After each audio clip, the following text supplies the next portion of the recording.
So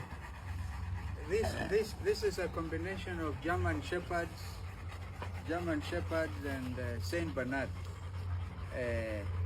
and you see they are very well trained, and mahali imefika na these abductions, na sasa uwazi umewekwa. Wakenya wajitahidi, wanafanya citizen arrest. Napongeza yule driver wa City Hopper, alizuilia abductor akijaribu kumkamata yule mama Sarungi. Watu wa Nakuru vile vile wanafanya citizen arrest.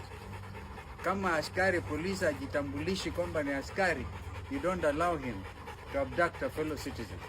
Kwa hivyo sasa ni wakati wa wenyewe wananchi wa Kenya wenyewe wahakikishe usalama wao kwa kufanya citizen arrest.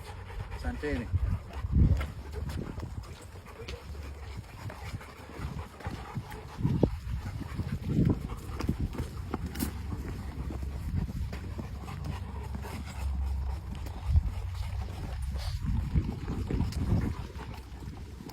Asante sana kwa kutazama. Yani huyo ni Mheshimiwa Kalonzo Musyoka. Ukiona ameweza kulaunch yani security ambayo anasema itamzuia kutoka kwa wale ambao wanateka watu nyara.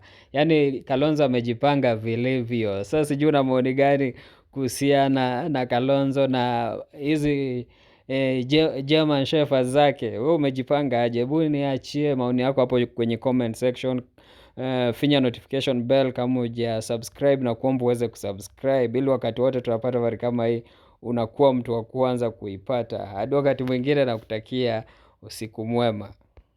Kama askari polisi ajitambulishi kwamba ni askari, you don't allow him to abduct a fellow citizen. Kwa hivyo sasa ni wakati wa wenyewe wananchi wa Kenya wenyewe wahakikishe usalama wao kwa kufanya citizen arrest. Asanteni.